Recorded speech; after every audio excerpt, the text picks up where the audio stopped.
Hey everybody, this is Corey with Stafford's EDC, and today I'm giving you my full review on the Divo Knives Pony Stout. Now this here is a prototype, of course, as these have not released yet, but they are coming out very soon. They will be available through White Mountain Knives, and there are 4 total versions of this guy. Someone will correct me if I'm wrong, but there's a blue micarta and the black G10 here, and then both versions will have coated and non-coated blades, and I believe the hardware is going to match the blade finish. Now these are obviously coming from Divo Knives. I'm not 100% sure of blade material off the top of my head. I believe it's 14C, 28N, and these are going to be super affordable with discount codes at White Mountain Knives. I believe these are coming in the mid 60s or so. I was thinking they were going to be like 85, and they turned out to be even cheaper than that. So these are going to be major contenders for budget knife of the year. Now the Stout was the first design released by Divo Knives, a company started by Colin Mason-Pierre and Kevin Johnson over at Lefty EDC, and then Colin is CM Knife Designs, who you may know for his work on things like the Best Tectonic, as well as many other Kubi models, such as the Royal, and I'm not going to remember any of them. It's the only one I know off the top of my head. But he also has done some Tucson designs, and I definitely don't know those off the top of my head. But I do have a video on his Tucson design knife back on the channel somewhere. But yeah, let's talk a little bit about the Pony Stout.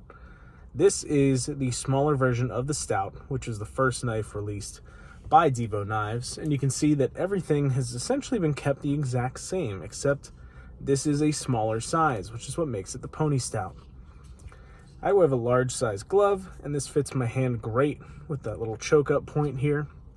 That forward choil makes this super comfortable in hand. Even if you want to go into like a full hammer grip, my hand still fits fine on this. And you have the little hump in the blade. People call it like a toucan all the time. I've seen that before. And yeah, you can totally see that with this blade shape. And it is super purposeful. It's not quite like a harpoon or anything like that, but it's just that little dip in the blade, and it makes a great spot for your thumb to land. Using this for, harder use, you can really get in with your thumb on the back of this. And if it's not going to be a hard use kind of thing, you can put your pointer finger right there with that middle finger right in that finger choil, kind of in a pinch style grip with the thumb on the pivot, and you can get down to some really nice detailed work with this tip. You have beautiful action on this guy. This one's actually a little tight at the moment. The action's a little better if you loosen it up a little more.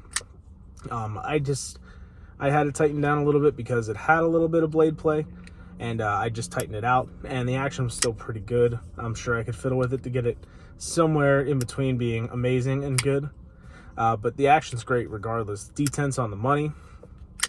Works great for flicking, whether it's your middle finger or your thumb.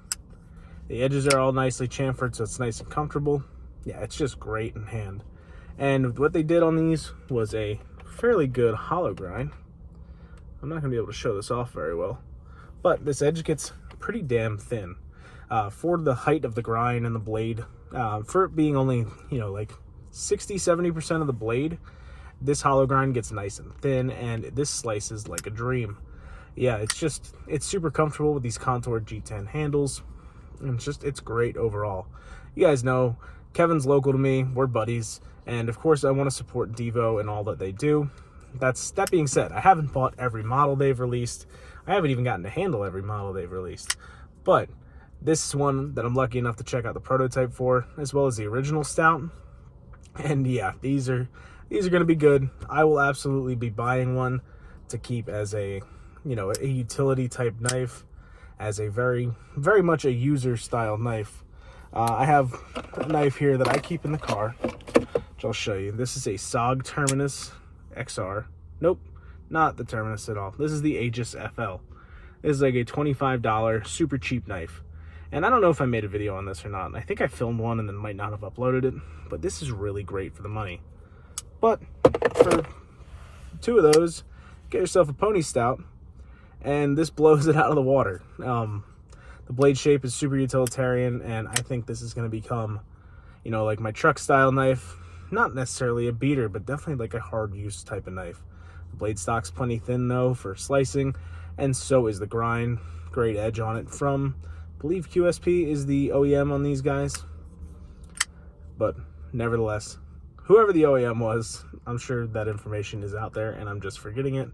They did a great job and these came out fantastic. So be sure to keep an eye out on White Mountain Knives and pick yourself up a Pony Stout. Yeah, that's going to be it, guys. Thanks so much for watching and enjoy the rest of your day. Buy yourself a Pony Stout and look forward to what else Divo is coming out with in the future. Thanks. Have a good one.